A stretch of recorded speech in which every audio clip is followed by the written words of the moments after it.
Hey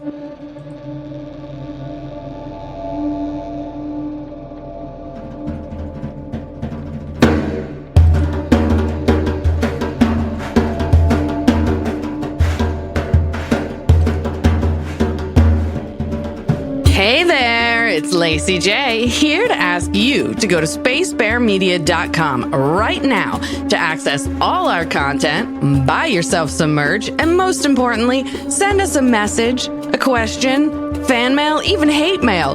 We'll respond on YouTube. Also, please remember to rate and review the podcast on your favorite app or share it with someone you know who loves Lost. Hello, everybody. Welcome back. It's Lost in My 40s, Season 4, Episode 8. It's called Meet Kevin Johnson. It's a Michael episode? It's a Ben episode, our Ben. But first, how's everybody doing? Awesome. Yay! Are you ready for this kick-ass episode? Hell yeah. Oh, yeah. Are you ready to meet Kevin Johnson? I'm ready to meet him. But before we do that, Ben, maybe you should update us on what our power rankings look like after episode 7. Yes, after episode 7, at the bottom, third from the bottom, we've got a tie with 2 Dr. Bronzes, Dr. Harper and Dr. Ray. Miles still Terrible in second doctors. Miles still in second with negative 25 points, and our favorite, Martin Keamy, with negative 45 points. That's what I think. Martin Keamy and his schmarmy face. At the Who's top on of the top? standings, on the bronze podium, we've got Dan Faraday. In second place, the mayor of Islandtown, Hurley. Whoop, whoop. And just edging out Hurley with 45 points is Juliet. Damn, girl. She's been at the top ever since she showed up in season 3. Yeah, She's the a boss. strong character. All right. I'm very excited. Ben, why don't you help us meet Kevin Johnson? Yes, I will do that. Whoa. Have to get that out of the way, right? Yeah. The episode opens on the night of day 96. A wind is blowing leaves around the barracks. Birds can be heard chirping, which is cool because it's nighttime, but okay. Thanks, sound editing, guys. Magic birds. Magic birds, exactly. Hey, it's a magic island. Why not have magic? That's true. I mean, There the was that one bird that squawked Hurley. Yeah, the Hurley bird. that's That's true. who sings at night. Inside Ben's house, Claire is holding a cooing Aaron, and the rest of Locke's camp are all tensely waiting. The door opens and Locke enters, pushing Miles in, who he has tied up with a rope. Locke says, "Thank you all for your patience. I know it's taken me a few days to figure out our next move, but I didn't want to do anything until I knew more about our situation.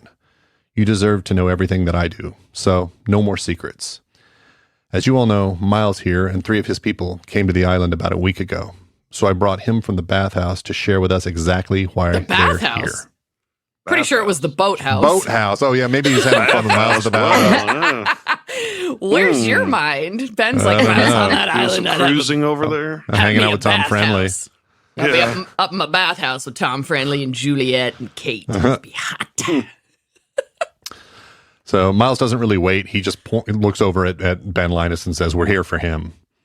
Well, And Hurley replies, "We kind of knew that forever ago."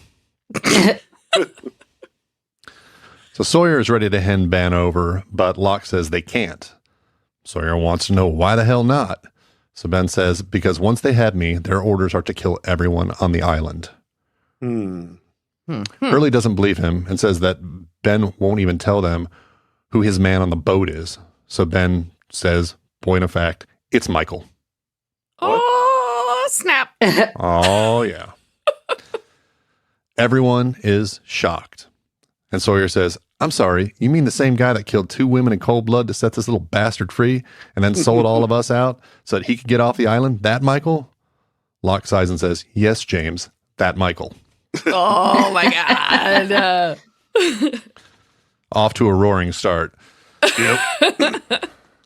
On the freighter now, where Saeed and Desmond are sleeping in their room, an alarm suddenly starts blaring. They jump up and run to the deck. People are watching on deck as Captain Galt is beating up 2 of his crew members, throwing punches. He says, the rules of desertion still apply to everyone. Nobody leaves the ship without my say-so. I'm not beating these men to scare you. I'm beating them to save your lives. Do you remember what happened to the last 2 men who took off on this boat? You remember what happened to Minkowski? As soon as the engines are fixed, we'll get back in the hunt. In the meantime, everyone just hold on. Johnson, and then Michael responds, yes, sir. The captain tells him to clean up the bloody mess, and then everyone goes about their business. The 2 beat-up men get escorted through the door, and the captain climbs back to his quarters. Saeed approaches Kevin Johnson and says, hello, Michael. Michael tries to tell Saeed, not now, but Saeed insists, yes, right now. As the captain glances down at them, Saeed asks, why are you on this boat? Before walking away, Michael says, I'm here to die. Dun, Lost dun, dun. title screen. What? What? Yeah. Back to the barracks, where Locke is escorting Miles away from Ben's house, and Lawyer and Sawyer is running after Oh them. my God. Lawyers in the bathhouse. Lawyers in the bathhouse. Of course they are. Sawyer says, hey, that's a nice meeting, John, but I thought there wasn't going to be any more secrets. Locke questions this, so Sawyer brings up the $3.2 million Miles offered Ben. Locke says, yeah, Miles offered his loyalty in exchange for the money, but as I haven't seen a bank on the island, I didn't think it was worth mentioning. To which Miles laughs somewhat maniacally. Yeah, a little bit. And Sawyer wants to know why so, and Miles says, Linus will find a way to get it. He wants to survive. And considering a week ago you had a gun to his head, and tonight he's eating pound cake, I'd say he's a guy who gets what he wants. True. Well, I mean, it's hard to argue with that. Yeah. Okay. It's like, I'll see you at dinner, you know? Yep. Inside Ben's house, people are leaving. Alex and Carl are with Claire and the baby. Carl is what you meant to say. Yeah. No, that's what you meant to say. Okay. Carl has his arm around Alex's waist while Ben is watching them. Alex and Claire are giggling a bit, and then Claire says goodbye and leaves. Alex and Carl are about to leave when Ben says, Alex. Alex and Carl turn around, and Daniel takes a step toward Ben. He wants to speak to Alex, but Danielle says, I think we've heard enough from you for one night. Alex asks him what he wants, and Ben takes a piece of paper out of his pocket and unfolds it. He says, this is a map to the temple. It's a sanctuary. It may be the last place. Wait, where? Yeah, where are they going, Derek? Where? It may be the last safe place on this island. Carl wants to know why they don't know about it already. So Ben says, well, it wouldn't be a sanctuary if I told everyone, would it? The rest of our people are already there. If you leave now, you can get there in a day and a half. Carl wants to bring Hurley, Claire, and the baby, but Ben says the temple is just for them. It's only for us, is what he says. He tells them that if the people on the freighter know that Alex is his daughter, they will use her to get to him. It's not safe, and they don't have much time. Carl wonders if maybe Ben is right, and Danielle agrees that they need to go to the temple. Alex said, these people, you said they're dangerous. More dangerous than you? Ben replies, yes, but your mother will protect you. Now go. Damn. That's, damn. It's rare that you see Ben actually frightened. Yeah. Yeah. Oh, yeah. He seems genuinely, they actually are more dangerous than me, which is not good. Yeah. Yeah, he never seems frightened for himself either. He's always like, the only person he has ever seems frightened for is Alex. Yeah, that's true. Yeah. It's now the morning of day 97. Desmond is on the freighter deck looking out over the ocean, and Saeed is nearby talking to a crew member. Saeed asks the man, where is he? The man tells him, the engine room, so Saeed moves closer to Desmond and repeats that, and Desmond nods. In the engine room, Michael and some other guy are kind of tinkering with the engine. Michael is confused that it's not working, which is funny. Is a deckhand going to be your fucking engineer? Apparently. Yeah, plus, isn't he a carpenter? Yeah, right. Right. Yeah, or that an is architect, weird. right? Architect, that's what it was. Yeah. Saeed is probably more No, he'd fix that in a Qualified. second. Yeah. That's So I right. know, right? He already fixed the radio room, right? So But you're right. That Seriously. is sort of like a weird hire. Like, I'm hiring you as the mop man and the engine tech. Yeah, That doesn't exactly. make any sense. Yeah. All right. Michael's got a very unique skill set, I guess. Apparently. Michael is confused that it's not working, and the other guys say all the gaskets are corroded because that's what sabotage does. It corrodes gaskets. All right. Yes. Yeah. Slow sabotage. I'm going to rust the shit out of this thing for the next 50 years. Saeed and Desmond enter the room, and Michael asks if he can help them.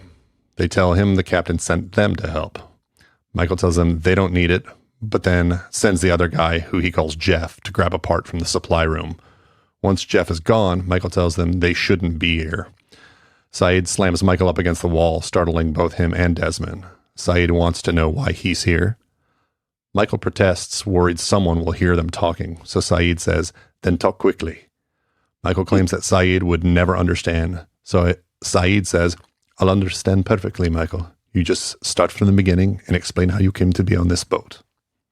Yes, That brings please. us to flashback number 1. And only Yeah, that's right.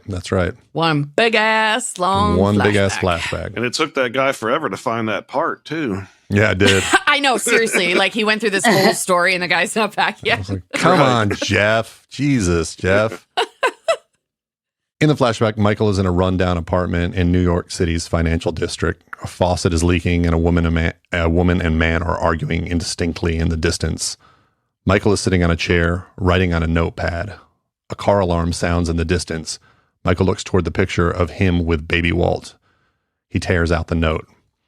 Next, he's walking down the Manhattan street at night. Cars are honking. Deep bass music is playing in the distance.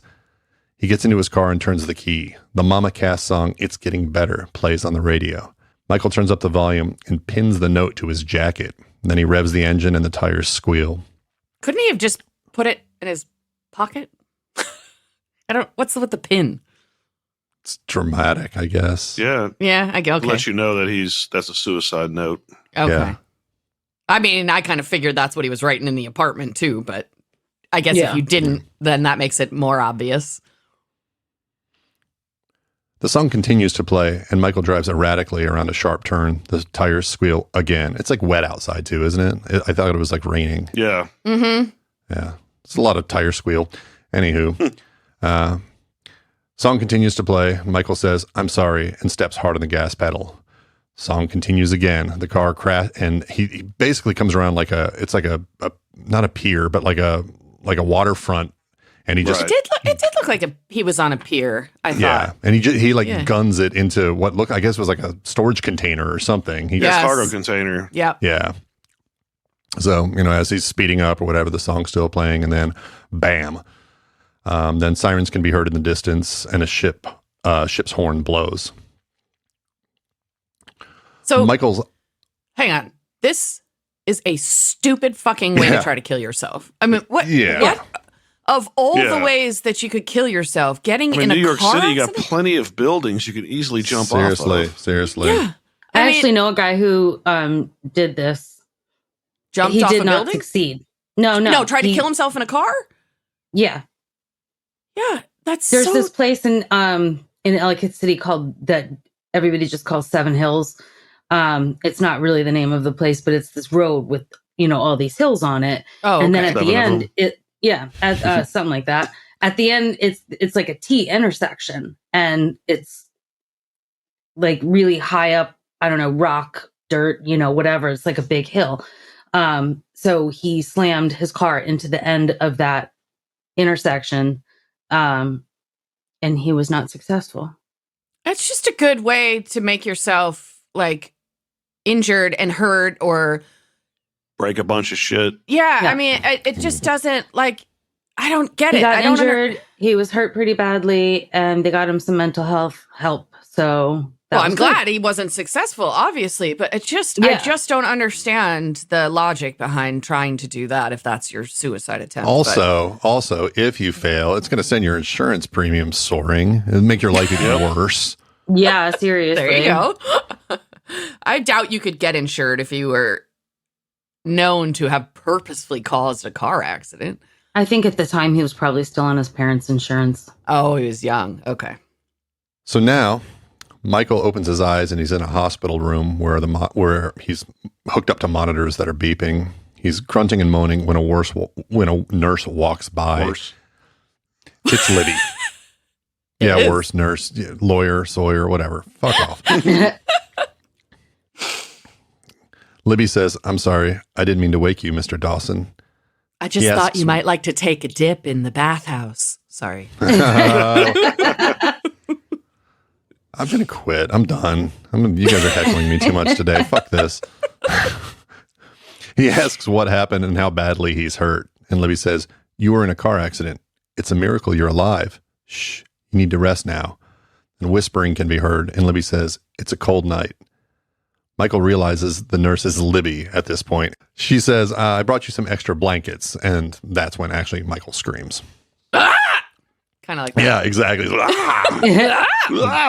It's going to Howard Dean. Whoa.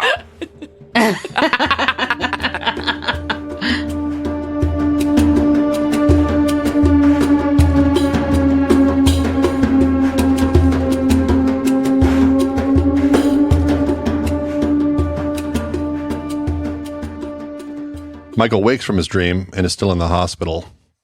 The actual nurse comes in and says, "You're lucky to be alive. EMT said they found you in a wrecked car with a note pinned up to your chest. You didn't have any ID on you. Want to tell me your name?" She sighs. "Yeah, I didn't think so. You want me to call Walt?" What? This, Michael is surprised and confused. She tells him that the note pinned to his chest was addressed to Walt. She asks if she could call him, and Michael whispers, "No." He's I'm my surprised son. that he wasn't like screaming, "Whoa!" whoa, while he was Colin. unconscious, and that's why they knew to call Walt. Or he was like, no, I'll call him. Whoa! Could you open a window for me, please? Make sure it's facing a waterfall. Exactly. Michael is now out of the hospital and at the door of a house. Christmas lights can be seen through the window. He knocks twice before an elderly woman answers the door. Michael says, "Hey, Ma." He asks to come in, so she steps outside and closes the door, saying, "No. You know the answer to that." Michael says he wants to see Walt and drops a, "He's my son." He's my son. His mother says, "I thought you were dead. They said your plane crashed in the middle of the ocean. But you show up here fine and dandy. Only I can't tell anybody about you or Walt. Can't call you by your real names. He barely talks to me. But he does wake up screaming in the middle of the night, and I'm the one that's got to tell him it's going to be okay. So until you Jesus. can explain to me where you were for those 2 months and what happened, you gave up your rights." All right. Well, good for you, Mama Dawson. She's What's he I mean- screaming in the middle of the night? Walt. It's his own name. like, from her point of view, I mean, this has got to be what the fuck did you Yeah. do to your child, Michael? And where have you been? And what the hell? I think she appears to be doing the best she can amidst this like psychotic mystery that has Yeah. both her son and her grandson traumatized, apparently.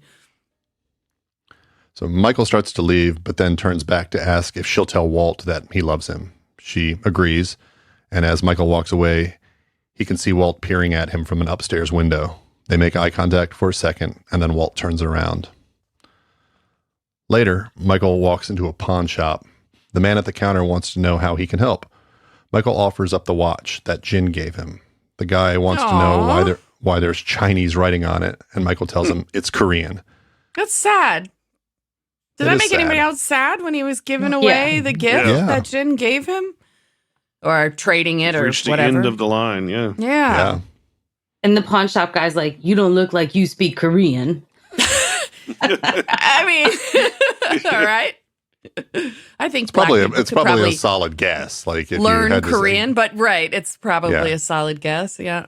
yeah, if you had to guess that anybody who is in America who is not of Korean descent, it's probably a good chance that they don't speak Korean. Yeah, that's a good point. Yeah. The guy offers him 300, but Michael says he needs something else. "I want a gun. I want a gun with bullets." Oh no. Next scene, Michael walks into an alley, sits down, and starts to load the revolver. He whispers, "Come on, let's get this done. Help me just get this done." The revolver spins and Michael presses the gun under his chin. Then a familiar voice can be heard saying, "Excuse me, sir, you got the time?" Stole my watch. Right? Actually, I don't. Funny you ask. I don't know the time. It's time for you to butt the fuck out of my business. Well, since we know he's watching him, that might have been Tom Friendly's really hilarious joke. Yeah, Just watched him walk true. in there like, and do that. They've been spying on him. I think Tom Friendly's funny as fuck. Yeah, man, that's Tom being cheeky. So we just gave it Exactly. away to the listeners that it's actually Tom Friendly, but I think they've probably seen it. gay Tom Friendly. Michael tries to dismiss him when the man persists. "Come on, Michael."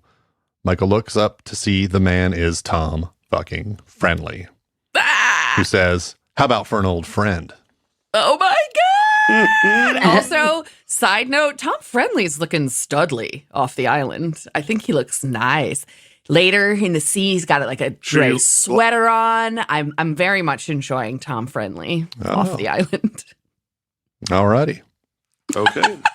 We'll see. We'll find out later on if she's really enjoying him off the island. Oh, you mean if he's my fuck? Yeah. All right. Well, I guess we'll see. Tom says, "Manhattan, huh? We let you leave one island, you just go to another." Ah! Michael gets up and points his gun at Tom and fires, but he's at too close a range and Tom steps in, and inside his arm, the gun discharges into the air past his head. Tom wrests the gun from Michael. Yeah, right. Yeah, seriously. Tom wrests the gun from Michael's hand and elbows him in the face, knocking him backward. Michael gets up and assumes a boxing stance, and This Tom is says, amazing. Will you just This relax? is like, no, I feel this is like David and Goliath, like the size Yeah. difference between these two men. And like Michael gets up like he's going to box, and Tom's like, haha, okay, sure. Yeah. You go right ahead and try, because I think that my arms are like at least 6 inches longer than yours. It's almost the same as like Indiana Jones and the Raiders of the Lost Ark when he's fighting that big Nazi guy on the airfield, where he lands like 3 or 4 punches and that dude throws one punch and knocks him down. It's basically that. Knocks him all the way into the barrels. Yeah, exactly. Yeah. That's the guy that he goes into the airplane Propeller, engine, yeah. The propeller, right? yeah. The propeller, Propeller. right? Because this is like Yeah. the 40s or whatever. Yeah, The big bald guy. right. Yep. Yes, I remember. So same thing happens. Tom just knocks his ass down. Tom wonders if Michael might want to talk like adults. Panting, Michael says, "Yeah." Tom offers his hand to help Michael up. Michael takes it to get up, and then ends up coming at him with a discarded wine bottle, hitting Tom over the head. Michael smashes the bottle into a dumpster and kind of goes at Tom's neck with it. But before he can do this, Tom pulls the revolver on Michael, cocks it so that he knows he's serious, and says, Hey. "Enough." Enough. Michael drops the bottle and then pulls the gun toward his forehead and begs Tom to kill him. Tom yanks the gun Jesus. away and says, "You'd like that, wouldn't you?" Michael wants to know how he found him, and Tom seems surprised that Michael didn't realize that they'd be keeping tabs on him. Michael asks what he wants, and Tom replies, "Your help." Michael is shocked that son of a bitch who kidnapped his son would ask for his help. Tom says, "We gave him back to you in one piece, Mike. You're the one who lost him." Whoa. Damn. Didn't hear me. Yeah, right. So you told him, didn't you? You couldn't carry the guilt of what you did to those 2 women all by yourself, so you shared it with a 10-year-old kid. Is that why you want to kill yourself, Michael? Because that's the way he looks at you now, because he knows you're a murderer. Damn. Jesus Christ. Also, yeah, why would you tell your child that? Seriously. Yeah. Why would you 'Cause give he's him my that son. burden? Yeah. I can tell my son That's what I my want. right as a father. Bad call, Kevin Johnson. Michael tells him to go away and tries to leave, but Tom says, "I got some bad news for you, amigo. You can't kill yourself. The island won't let you. No matter What? how bad you want to, no matter how many different ways you try it, it won't happen." Oh my God. Tom hands him back the revolver and tells him to give it a try before adding, "You got more work to do. When you figure that out, I'm in the penthouse of the Hotel Earl." Living it up. Penthouse. Wow. Michael is now in a studio apartment where a quiz show is playing. On the table in front of him sit dirty dishes and a framed photograph showing Michael holding Walt as a toddler. As the game show continues to play on the TV, Michael puts the revolver to his temple and begins to squeeze the trigger. Michael is quietly squealing while the hammer pulls back and snaps forward with a click, but the gun doesn't fire. Michael is shocked and terrified. The game show host says Slaughterhouse 5, and a contestant guesses Kurt Vonnegut. There are cheers and applause while Michael checks the gun is loaded and puts it to his temple again. The show is then interrupted by a news bulletin. Michael braces himself with his finger on the trigger when the TV catches his attention. A news anchor says the wreckage of Oceanic Flight 815 has been found. This footage confirms the airplane did, in fact, crash at sea. Michael puts the gun down as the anchor continues. At these tremendous depths, there's little hope of recovering any remains. Investigators are equally skeptical about the chances of retrieving Oceanic 815's black box. The real story behind what happened to this fateful airliner may have been lost along with the 324 passengers aboard. But even with this tragic discovery, the victims' families were hoping today. Michael sits staring in shock. His face is amazing in this scene. Harold Perrineau is a genius. And he's just amazing. He's just amazing. Yeah. He's a damn fine actor when he's not screaming, whoa, all the time. Or he's my son. I would say he's a damn fine actor when he is screaming Walt. Nobody can do that better. Nobody. There's nobody Walt's better than that. Michael is now at the Hotel Earl penthouse, knocking on the door. Tom opens the door and waves Michael inside.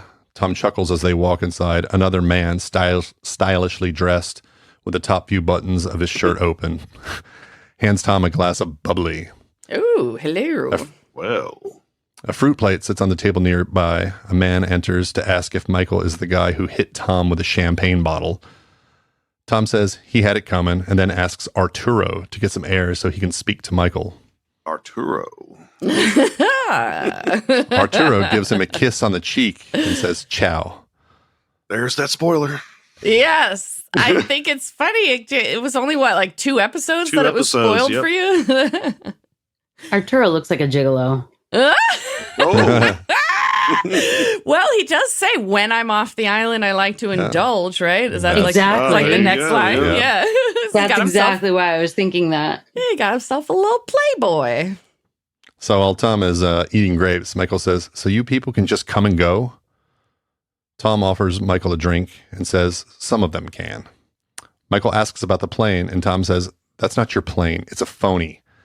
A man named Widmore put it down there, and he staged the whole wreck because he doesn't want anyone else finding where the real plane ended up, except for him.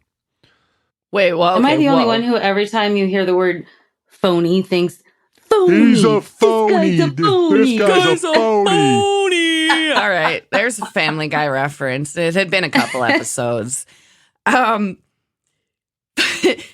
Okay, I have 2 things to say here. First, I do want to mention, the fact that Tom Friendly is gay in this episode doesn't seem like anything right now, but this came out in 2007 or 8 or something like that. So we're still talking about a TV landscape that did not show many LGBTQ relationships on it. And I thought that it was great that they gave that storyline to him at that time. Absolutely. Yeah. And so now the other thing, I would like to ask Derek what he thinks about the fact that everyone on that freighter thinks that Ben Linus staged the crash. And apparently the others think that Widmore staged the crash. What do you think, Derek? I think Widmore did it. You do? He has the resources. Okay. I haven't seen the island bank yet, so I'm not sure of no, but I guess how much funds are available. Miles thought he's pretty certain that Ben is going to get that $3 million, and there's Tom Friendly staying in the penthouse. Yeah, so they do got have some. I was about to say money. He must have made a withdrawal on the way out. Yeah, it's kind of hard to tell who is telling the truth at this point, isn't it? Plus, there's some technology on the island that could cause. I mean, hell, they brought a plane out of the sky already, so Why can't you put one at the bottom of the ocean? Yeah. Yeah, they've got an automated torch factory. They're probably making some money on that one. And a tart farm. Tart Or a tart farm, farm, exactly. All kinds of things on the Magic Island. Birds that chirp at night. So yeah, too. I mean, I'm leaning towards Widmore, but both of them are equally able to. Okay. All right. You're leaning toward Widmore. All right. Good. Well, you will know the truth. And to what Tom said, Michael doesn't believe him. So Tom says, "Did the bullet bounce off your skull, or did the gun just jam on you?" Holy fuck. It would have been cooler if it had bounced off his skull. That Actually. would have been like, Yeah. ding. He's like, "What the hell?" My mom always said I was hard-headed. That's right. That scene could have gone very differently. Yeah. Could have like ricocheted off his head, bounced off the Went wall, through hit the him a wall few and more killed times. his neighbor. Yeah, Oh, exactly. Yeah. Damn it, Michael, you killed somebody else. Laurel! It's Libby's sister in the next room. Oh, Oh. my God. Okay. So Michael wants proof of all of this kind of conspiracy. So Tom tosses him a file. Michael sees a photo of dug up graves and a receipt. And Tom says, "That's the cemetery in Thailand where Widmore dug up the 300 odd corpses he needed. And the Okay. purchase order for the old 777 he bought through a shell company. And the shipping logs for the freighter he used to drop the whole mess down a trench deep enough to guarantee that no remains are ever going to be identified. Do you have any idea what it would cost to bring those bodies up?" Michael replies, "What do you want from me, man?" Tom tells him about Widmore's freighter and how they believe he's finally found the coordinates of the island. He tosses Michael a passport and says, "So congratulations, Michael. Your shore leave is over. You just got a job on that boat. Meet Kevin I'm on a Jackson." boat. Johnson. Meet Kevin Johnson. I don't know why I said Jackson. Kevin Jackson? Oh. Meet Kevin Jackson.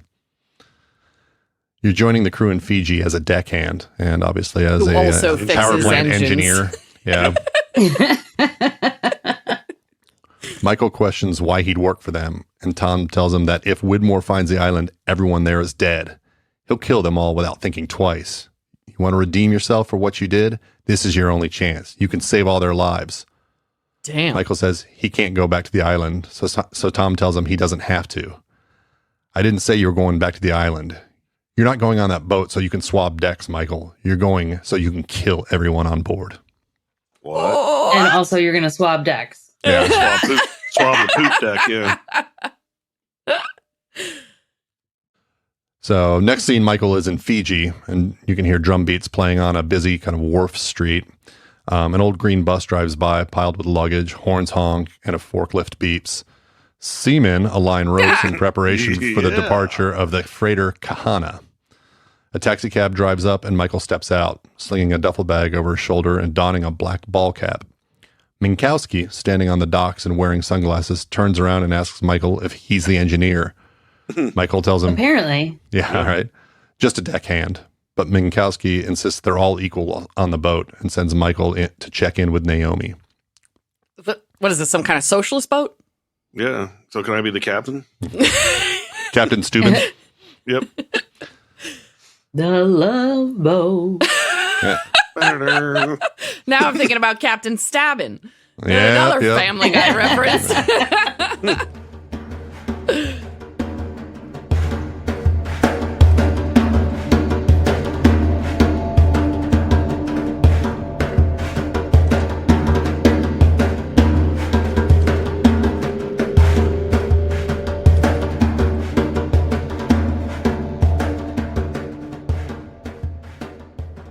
Naomi finds him on the list, and they recognize each other's accents.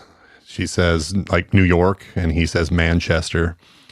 She's surprised that he nailed that accent, and points out that one of the crates being loaded is for him. It says Kevin Johnson stenciled on the side, and she says it'll be immediately delivered to his room. And I think through this, she's kind of making eyes at him a little bit. Like, Yeah. she seems a When little I flirty think through with him. this, she's like, "Yeah, I recognized your accent." He does not have a New York accent. No. Not really. You know, not at all. Yeah. Yeah. I don't know what accent he has. He doesn't really seem to have any sort of, at least as No. this character, he doesn't seem to have any Does sort of anybody know real where accent. he's from? Where he grew up? No. I'll look it up. The Keep actor? going. Yeah, I'll The interrupt actor you. or Michael?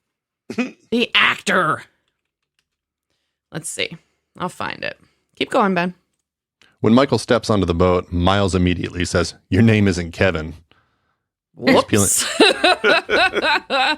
And the look on his face, that grin he has, is like, yeah, I know your secret. While he's peeling an orange and smiling at himself, he says, "Don't worry, 80% of the people on this boat are lying about something." Just then, Michael's cell phone rings, and it's Tom. I do want to stop for a second and just say the orange that he's eating is like a nice little callback to Locke in season 1. Yeah. He's eating the orange and he smiles. Yeah. He checks, Tom was checking to make sure that Michael got the care package and tells him to wait until they're on the open sea, and then he's good to go. Okay, so Harold Perrineau was born and raised in Brooklyn, so he has a New York accent. All right. Yes, I don't hear it, but I don't hear it. It's not the stereotypical, New Yorker kind of. York. Yeah, but I mean, obviously he has it since that's where he's from. My name is Harold, not from New York. Yeah. All right. Oh, he's also a dancer. He went to the Alvin Ailey American Dance Theater, which is like a pretty prestigious dance school. I didn't know that. Oh, cool. Tom wants to know if Michael is getting cold feet, and Michael says, "Yeah, actually I am." Tom replies, "Well, here are a few more names for you. Son, Sawyer, Jack, Claire, her baby." That's not really a name, but okay. her baby. And the only way you're going to save their lives is if you man up and get on that boat. Or maybe you want to come back and explain to your kid how you let them all die too. Jesus. It's game time. Are you in or out? After a brief pause, Michael confirms he's in. Tom tells him to ditch the phone and do his job. When they hang up, Michael throws his cell phone overboard. Wow. Next scene, the Kahana is sailing through an expansive ocean as the sun dips in the sky. Michael leans over a railing on the deck, studying the horizon. What did He you overhears say? an argument. Pukes. He's seasick. Oh, no. Oh, fuck this boat. He overhears an argument between Naomi and Lapidus. She's insisting she be the first to go on the island. She says she needs him to transport the science team. He wants to know what she's going to do on the island, but she tells him that's need to know. You don't. Whoa. Ow. Naomi walks away and Lapidus heads over towards Michael, saying, "So much for the fairer sex, huh?" Lapidus introduces himself to Michael and asks how he got on the ship. Michael lies and says he was looking for adventure. Lapidus replies, adventure. Yeah, well, and he starts to whisper, "How do you like this for adventure? You ever hear about Oceanic 815? Oh, my God. Michael says, yeah. Heard of it. Yeah. Lapidus tells him the plane that they found on the ocean, at the bottom of the ocean, is not Oceanic 815. When Don't Mike asks, say. Yeah. When Mike asks, what is it? Lapidus replies, you know those nuts that think the moon landing was faked? Well, this is like that, only real. Only really fake? Earth. Yeah. Yeah. It's really fake. That's why I signed up for this trip, because the owner of this boat believes me, Charles Widmore. He believes that 815 is still out there somewhere. I mean, can you imagine what would happen if we found some of those people alive? As Lapidus walks away, Michael looks overwhelmed. Guess what? You're talking to one of them. Also, Lapidus' face when he's like, can you imagine if we find them alive? He looks positively giddy. Yeah. He's like ready to discover these survivors. Sucks though. They're going to keep sailing. They're going to fall off the end of the earth because it's flat. That's true. Oh, Seriously. yeah. That's too bad. Now, sitting in his bunk, Michael flips a key in his hand while he looks at the locked crate sitting on a table. It's now the next afternoon on the deck of the Kahana. Michael wipes a wall with a wet rag and a bucket of soapy water. He turns when he hears a shout and the sound of automatic fire. Kimi is firing an MP5 at clay pigeons. Some of the crew members That's are overkill. wooing. Yeah. It's also, that's a really dumb weapon to shoot skeet with. You shoot skeet with a shotgun typically. Yeah. So, but this guy's too cool. So, Yeah, right. Douche. and he just keeps saying, reload, pull, and he keeps shooting. He hits one of them, and then he's like, kill shot. And he seems pretty proud of Ew. himself. Yeah. Fucking loser. He shot like 20 rounds at the hit. Yeah, seriously. He's terrible. Yeah. May as well be a fuck Amy. stormtrooper. Let's just kill him right now. Let's just kill him right now. Michael walks up and asks what they're doing. Kimi gives him a smart-ass reply about how they're shooting stuff. Michael says, I thought we were on a rescue mission. Kimi laughs and tells Michael to go mop something up. Oh, fuck you. Damn, what a dickhead. Kimi. God. We're You're shooting so stuff. gross. We're shooting stuff. That was a little Beavis there. Shooting stuff. Shut up. Shooting stuff, dumbass. Shut up, butthead. I'm the great cornholio. I need TP for my bunghole. Oh my God. How did we get here? Because somehow Derek sounded like Butthead. Yeah. Oh, I thought it was Kimi me is that Butthead. sounded like Butthead. Okay. Back in his berth, Michael opens up the crate and extracts a carrying case. He hears Kimi continue to shout, pull, from outside. Michael takes the case down a corridor to the engine room, opening the door with a squeak and closing it with a clang. He nervously sets the case down next to a large pipe labeled fuel line. He extracts the key from his pocket and inserts it into the case, and it pops open. Inside is a toolkit filled with pliers and screwdrivers and all kinds of other tools. He removes that false bottom, and the toolkit is basically underneath it. You see is like this giant bomb with a bunch of detonator circuitry and a numbered keypad and a large red execute button. Must have that large red button. That's right. Oh my God. So Michael is like about to blow himself up. At least he thinks he is. That's what it looks like. He Jesus said he was on this Christ. boat to die, so That's right. He did, yeah. he's whispering encouraging things to himself, like, you can do this, man. Michael holds his finger over the execute button when suddenly he hears music. Mama Cass Elliott's It's Getting Better again. Whispers can be heard again, and he whirls around trying to find anyone. There isn't anyone there, so he goes back to the execute button. Libby then pops up and says, don't do it, Michael. Oh my God. He gasps and turns to see her wearing a green t-shirt and blue jeans. She looks kind of hot there. Yeah, she looks hot always, but The same clothes that she was wearing when he shot her. He spins all the way around, and she's gone. Then he goes back to his task and presses execute. The timer starts at 15 and then starts to count down. Michael closes his eyes and says, I love you, Walt. And the beeping continues. When the timer reaches 0 and the beeping stops, a small flag pops up from the right side of the bomb. oh Michael my God. unclenches his teeth and his eyes. He pulls off the roll of paper, opens it up, and reads it. And in large block letters, it says simply, not yet. Damn. The fuck You kind of Fucking head with my issues. brain, man. You are Yeah. fucking with my brain. Oh my God. I guess that's how you figure whether you can like assess whether somebody's actually going to be willing to do the job, is you make them actually do it first, and then you're like, Yep. okay, yeah, Well, I feel like they knew he was willing because he's already tried to kill himself twice. true. But yeah, yeah, I mean, Ben explains it later, his reasoning for this. I just feel Yeah. like it's a hell of a thing to put somebody through. So next scene, he's Michael sitting alone in his cabin, bouncing a tennis ball against the wall. There's a knock at the door, and Minkowski walks in. Minkowski wants to know if Michael's going to go Nicholson on them. Michael's a bit confused, and then Minkowski explains, like Jack Nicholson in The Shining, when he was bouncing the ball off the wall 1 minute and then going after his wife with an axe the next. Michael says he's not married. That was a great response. Yeah. Yeah. And then Minkowski catches the ball and says he's there because Michael has a call. Michael says it must be a mistake, but Minkowski tells him it's been patched in from the mainland. And Michael is the only Kevin Johnson on the boat, so it has to be him. And the person on the call says he really needs to talk to him. His name is Walt. My son. Wait, who's that? He's John. He's my He's son. my son. Minkowski leads Michael into the radio room on the freighter. He goes over to the communications console and hands Michael a headset. He tells him to take his time and shows him a few switches and things that he needs to do to operate the radio. As soon as Minkowski is gone, Michael pushes the button and says, Walt? Ben replies, I'm so sorry, Michael. But he's still in New York. Oh my God. Yeah. He's torturing Bam. him. No, he knew he'd answer the phone. Yeah. That's true. Yeah.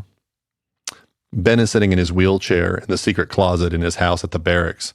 Michael is pissed and says, "You put me on this boat, talked me into blowing it up, and when I push the damn button, a flag pops up." Ben seems amused that Michael actually pushed the button. He says, "There are people on your boat who are innocent. They have no idea that the man they work for is a monster, a killer without conscience or a greater purpose. I had to show you the difference between him and me. When I'm at war, I'll do what I need to do to win, but I will not kill innocent people." He killed all of the people that lived in the little town. When Well, he was, I guess he didn't consider them innocent. They weren't innocent to him. Or he wasn't at war with them. True. Oh, just so he random only leaves innocent people out when he's at war, but otherwise. Yeah, he goes Just going on a killing spree, he'll kill everybody. Exactly. He would do so. He would use semantics in that way. Absolutely. To say that too. Yeah, He's about to absolutely. use them here. Yeah. Michael reminds Ben that Anna Lucia and Libby were innocent, to which Ben says, "You killed them." Oh then adds- my God. I mean, he's did. got a point. Yeah, he pulled Yeah. the trigger. But then Ben says he can't blame him. They had Walt. Michael is frustrated and says, "What do you want from me?" Ben replies, "I want you to compile a list of names, every person on List. your boat. When I call again, you'll give me that list. Then you'll disable the radio room you're sitting in. When the crew is disoriented by the lack of communications, you'll take out the engines too. That way, the boat can never get to this island, and your friends will be safe. Will you do that for me, Michael?" Michael agrees, and before signing off, Ben says, "Then consider yourself one of the good guys." Jesus.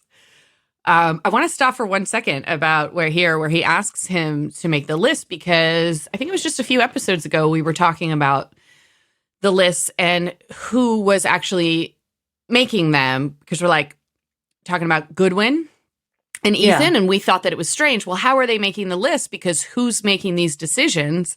Well, Right. this now makes it sort of appear like maybe the list just had everyone on them. Then they go to Ben, and then is it Ben maybe or Jacob or someone else we don't know yet who like picks who's on the list then? Do you know Yeah. see what I mean? Could be. Like they're getting Yeah, a yeah. comprehensive one so that whoever's making this decision has the data to choose from. It sort of appears that Who's way innocent versus who's guilty. now. Right, exactly. So like Well, since Ethan they know Goodwin, everything about everyone on the planet, yeah, it wouldn't be hard. Right, Once you get their exactly. name. So it's like they're bringing the list, then Mikhail maybe was getting their files, then they decide who's good, who's bad, whoever's making Yeah. that decision.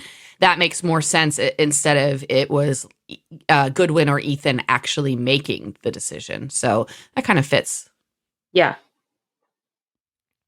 And that basically is the end of the longest flashback in this series. I wonder, like, it was. Yeah, Yeah.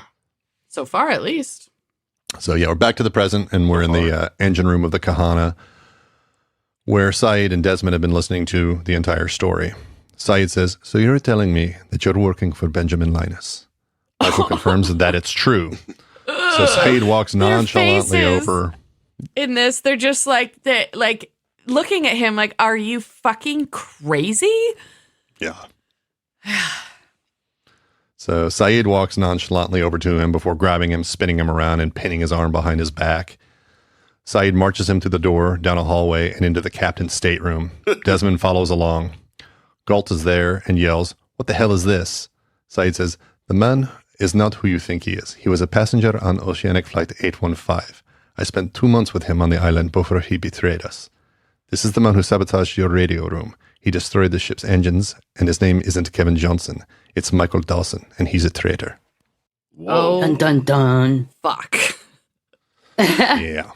Back on the island leaves Russell as Russo leads Alex and Carl through a tall grass area on the island. Daniel tells them to stop there to drink for a few minutes, and then they have to keep moving.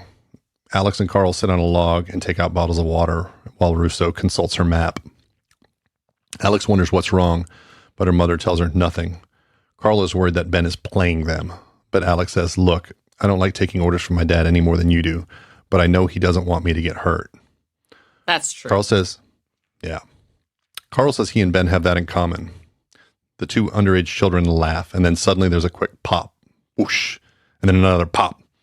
Carl's water bottle springs a leak, and then there's a third pop, and Carl takes a bullet in the chest. Carl!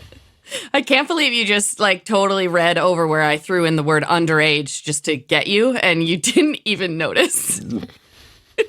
I noticed that before it came up. Yeah. And I was like, don't read it. It's a trap. Well, it's a trap. It is a trap. I think we're gonna and we'll get to that. We're gonna get to that when we do our power rankings. We'll get to that. The time is short. Time is short. No.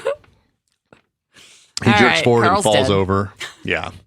Carl doubles over and basically dies right there. Alex drops to her knees to help while her mother is screaming her name. Danielle grabs Alex and says, "Let's go." But Alex doesn't want to leave Carl's body. Rousseau pulls Alex up and they cover their heads, trying to get to cover at the base of some palm trees. As they move, bullets whiz by, striking all around them. Alex is screaming that they have to get his body, but Danielle tells her that he's gone. Danielle tells her daughter to grab her hand, count to 3, and then run. At this point, Alex is sobbing, and Danielle says, "Can you do that with me? I love you. I love you very much, Alexandra." Rousseau brushes Alex's hair out of her face and whispers, "Are you ready?" Alex nods, and Danielle starts counting 1, 2, 3. And just as she pops up, she takes one to the chest as well and goes down. Alex, yeah. They're just killing them off. Yeah, that was like 2 quick ones there. No, not it. Alex, fine. I don't care, but Danielle, man. That would have been a place to have a bullet just bounce off. Ding! We Yep. find out like Rousseau is made of fucking iron. Yep. I'm not going to tell you how or why, Derek, but I will ease your mind and say this is not the last time you'll see Danielle. Takes a bullet in the heart and still kicking. Yeah, the way they play Not with exactly. the way they play with time in this show. Oh, I know. They do. So Alex is still basically sitting there freaking out. And then she hears rustling around her. She knows that she's surrounded. At this point, she kind of gets up, stands up, and says, wait, puts her hands up. Don't. I'm Ben's daughter. I'm his daughter. Title screen. End of episode. Crazy. Shit.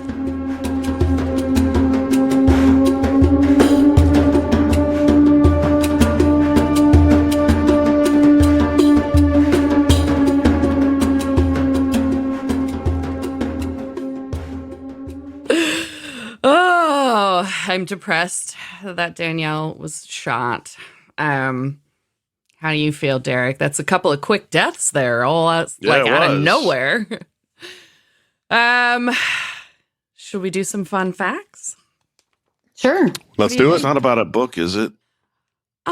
Well, Derek, actually, today I will be reading my dissertation on Kurt Vonnegut's Slaughterhouse-Five. Sweet. I'm just kidding. I'm just kidding. I need a nap anyway. I have some fun facts about where Michael hopped on the Kahana, and today we have fun Fiji facts. Oh, right. fun Fiji. Fiji, facts. all right. Ah. Fiji is an island country in the Pacific Ocean. It consists of 322 islands and at least 500 islets, which I had to look up. It means a very small island. The population is roughly 844,000 people. Fiji has a booming tourist industry worth more than $2 billion. The most frequent tourists are Aussies, Kiwis, and Americans. Not sure why. It's English speakers that go there, but it looks that way. So, here's the answer maybe to that question. Fiji was once under British rule. For nearly a century, beginning in 1874, the British government ruled over the territory of Fiji. British control over the area formally started after several of the highest-ranking traditional Fijian chiefs, such as Ma'afu and Kakobau, signed what was called the Deed of Concession. So that was probably something like, hey, Brits, don't kill us and we won't fight you. Is I'm assuming what the Deed of Concession consisted of. They have an official drink called kava. Has anybody ever had kava before? I think I have. Heard Yeah. of it. Yeah, Haven't I had think it. so. Yeah, it's pretty good. So the primary ingredient in making kava is the ground root of a plant that belongs to the pepper family. The citizens of Fiji actually believe that the drink has numerous medicinal qualities, particularly in treating insomnia, headaches, and stress, which makes me think that it probably has caffeine in it because caffeine does all of those things. Yeah. The residents of Fiji hold rugby in a high regard as it is their national sport. The British, of course, are credited with introducing rugby to Fiji during the period when they were under their rule. The achievements of the Fijian national rugby team include winning gold medal at the 2016 Summer Olympics. These last two I really like. The first is the practice of walking on hot stones began in Fiji. Nearly 5 centuries ago on Bega Island, the Sawau, probably pronouncing that wrong, tribe introduced the fire walking ceremony, which would later become one of Fiji's most popular tourist activities. Would you guys do that? Yeah, I would. You would do it?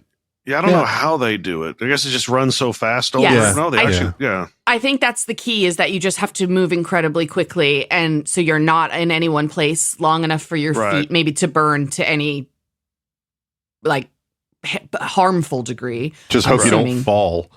Ooh. Oh my God. Yeah, that would be Yeah. bad. So here is the last fun fact about Fijian culture, which is that cannibalism was a significant part of the culture until the introduction of Christianity in the country. They ruin everything, Christians. You can't even eat people anymore. I mean, what the hell? Yeah. The Fiji Museum indicates that the practice is at least 2,500 years old. And I guess there's archaeological evidence for that. So then the Christians came along and said, stop eating, everyone. And now we tourism It looks there. like kava it's not like caffeine because it produces sedative, anesthetic, and euphoriant properties. Oh, okay. So maybe it's more like a natural painkiller. Yeah. Yep, and it said it's been more effective than placebo at treating short-term anxiety. Really? That's interesting. Because a lot of, people here believe this has this property is usually just bullshit. But if it actually has some evidence behind it that it's better than placebo, that's interesting. Well, thanks for mini fun facts with Derek. Yeah, there you go. Shall we do some best and worst moments? Okay. Let's start with you, Ben. Let's see. I think the worst moment just has to be like Rousseau getting shot. That was pretty bad. I mean, Carl less so. I never was whatever with him, but Rousseau getting shot was pretty bad.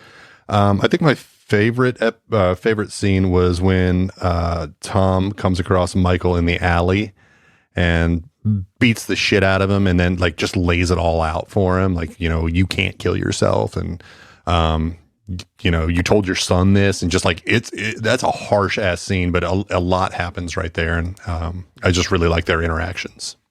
We have the exact same best and worst moments. Danielle dying. Oh, really? Oh, my God. Yep. And I said the entire alley scene, but then I said in particular the line, you can't kill yourself. The island won't let you. That's exactly what I put. Just that. What? Really? All right. We're Wow. going to get through that. Christy. We're going to get through them quickly then. Yeah. Christy, did you have anything different? Yes. Oh, all right. So for me, the best moment, I just thought it was such a sweet and endearing moment was Rousseau doing her best to calm Alex to try to save her. Yeah. I mean, she hasn't had much interaction with her daughter over the course of her daughter's life, but the interactions that she does have with Alex have always been just really, really cool to see, the love that they have for each other, even though they didn't even know each other for so long. Yeah. Agreed. For me, the worst moment was Rousseau more than Carl, but I wrote Rousseau and Carl being killed. Yeah. Comes out of nowhere. You're just really not ready for that. That's what got me was it was just, I thought, they're going to make it to this temple place. Mm-hmm. Nope. Who wants to check on the rankings? I am super curious after this episode. Let's start with Christy. My top 3, this was kind of hard this season or this episode. Okay. So bottom of the top, I have Ghost Libby. Next, Mama Dawson, because she is doing everything she can to protect her grandson. And then Rousseau for everything that she did to try to keep Alex safe. On the bottom, I don't have 3. I only have 2. So Captain Galt, and then the worst of the worst is fucking Kimi. He's such an asshole. Fuck that guy. I had a feeling that Lacey was going to do what she did for who she's fucking. I went with Saeed and Desmond. And you then had I'm a kill feeling Kimi. I was going to do that? What you ended up doing, I was like, I know she's going to do this. Okay. Well, I guess I'll go next. Did you say who you killed? I didn't even hear you. Yeah, I killed Kimi. He's a dick. Fucking Danielle killing Kimi. Okay. Well, I guess I'll go so we can get to what Christy's talking about. I only have Kimi in the bottom. I didn't want to give anybody else points. I just wanted them to go to him. Fuck that guy. My third best is Mama Dawson for the same reasons that Christy said. My second best is Tom Friendly. I thought he was fucking just great in every second that he showed up in this episode. And my number one has got to be Ben Linus. And he's still killing it. He's just still a step ahead. And, you know, watching how he set everything in motion to send Friendly to get Michael to put the suicidal guy on the ship, the mental shit that he's putting him through, it's just like he's just a mastermind. And so he's on the top. I killed Kimi, of course, and what Christy apparently predicted is that I am going to be the meat in a Tom Friendly and Arturo sandwich. Because I, too, like to indulge. I don't think you're their All right. type, but Derek, how about you? Yeah, I just had one on my worst list, Kimi. Uh-huh.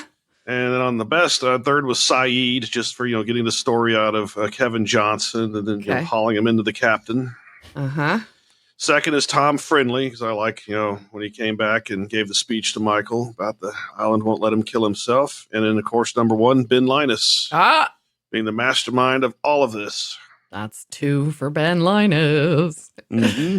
Who are you fucking and killing? I'm going to kill Kimi, of course, and I'm going to fuck Danielle, hoping she's not dead yet. Well, I'm not going to say anything. I am going to say you're going to see her again. She might look a little different at that time. Okay. All right. Ben, why don't you give us yours and then tell us where we're at after this episode? I also had only one on the bottom, and that's Martin Kimi. Bastard. In the top spots, I actually put Frank Lapidus in third because I kind of enjoyed his little, hey, you want to hear a mystery or you want to go on an adventure? I liked that whole thing.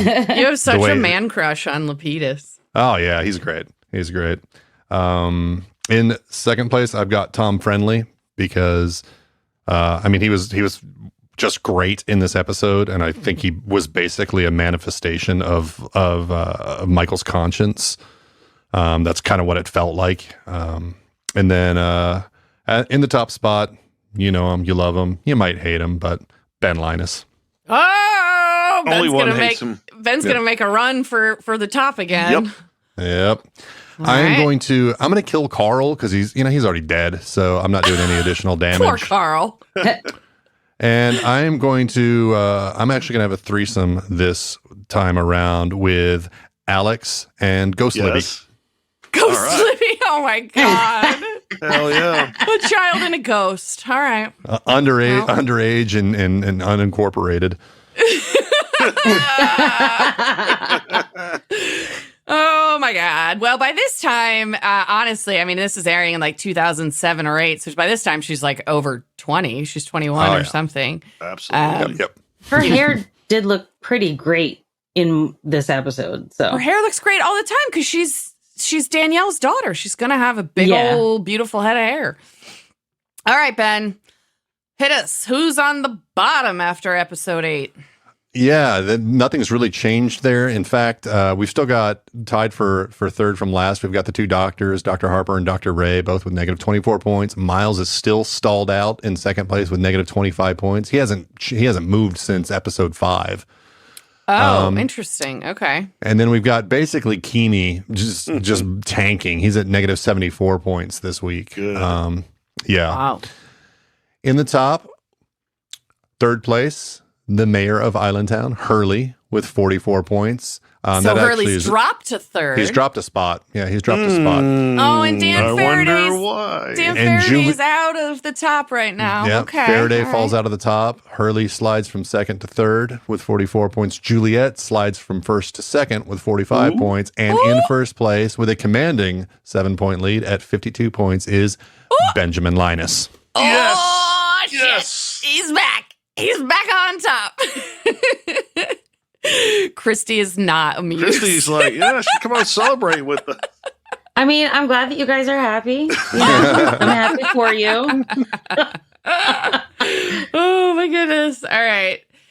It's time for some final impressions. Let's hear from Christy. It was a good episode. Not great, but good. I mean, almost the entire thing was a flashback. So, I don't know. It was all right. Okay, I'm going to disagree with you. I thought it was fucking great. I think that Harold Perrineau is spectacular. And I think watching him break down and be suicidal was intense. And I loved it. Also loved to see Tom Friendly. You know, it sucked, obviously, that Danielle died. That was a hell of a blow. She's always one of my favorites throughout the series. But I don't know. I thought it was an awesome episode because of the long flashback, because it kind of took us again out of the normal format and gave us this chance to catch up with Michael. What has he been doing since he's been off the show? And, it was good to see him back. I don't know. I loved it. I thought it was a great episode. How about you, Ben? Yeah, I actually really, really liked this episode, despite I don't like Michael. He bugs the shit out of me. He always has. But this episode was a really good vehicle for kind of getting him kind of reintroduced to the watchers. And it also, the fact that, again, as I said, like Tom Friendly's to me sort of seemed like a manifestation of his conscience. Like it was driving him to go into this situation where forces way, way beyond him that he does not fully understand are dueling in some way. Like he's caught up in this, and the idea that he has to make amends, or that he has to, for some reason the word is escaping me, but that he basically needs to save his friends on the island to redeem himself. Yeah. Yeah. So it's a good kind of a redemption story, or the beginning of a redemption story, but it's Michael, so he could really fuck it up, Yeah. Yeah, he can. But it was an episode that I actually wasn't expecting to enjoy as much as I did. I thought it was really great, and I love the way that they wrote Tom and Ben into this episode. All right, Derek, what'd you think of Meet Kevin Johnson? Did it leave you with any new questions?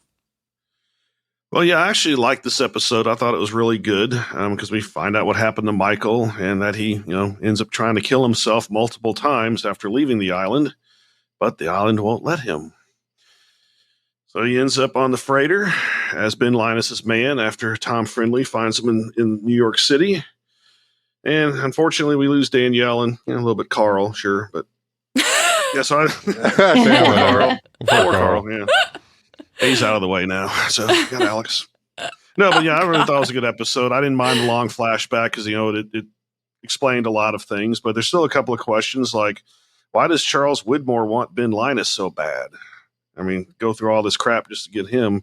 And how does the island prevent... Seems like there's some history there, huh? Yes. Interesting. All right. And also, how does the island prevent people from killing themselves? Especially all the way in New York City.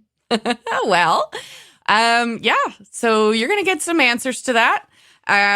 Not next week. In fact, Next week, we don't even have an episode. Next Wednesday, you're going to have to tune in on YouTube to get our season 4 mid-show video podcast.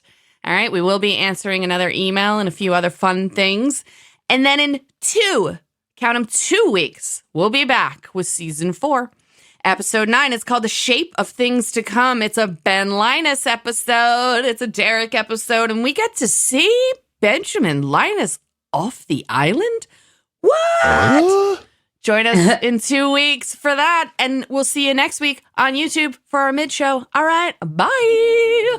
Bye-bye. Bye.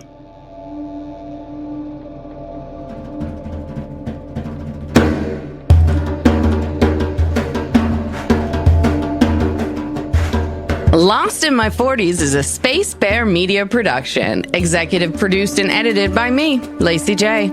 Sound engineering, editing, and original music by Benjamin Trimp. Like and follow Lost in My 40s on Facebook and SpaceBear_media on Instagram and Threads. Plus, follow Space Bear Media on YouTube for extra video content. Or for everything in one place, go to spacebearmedia.com.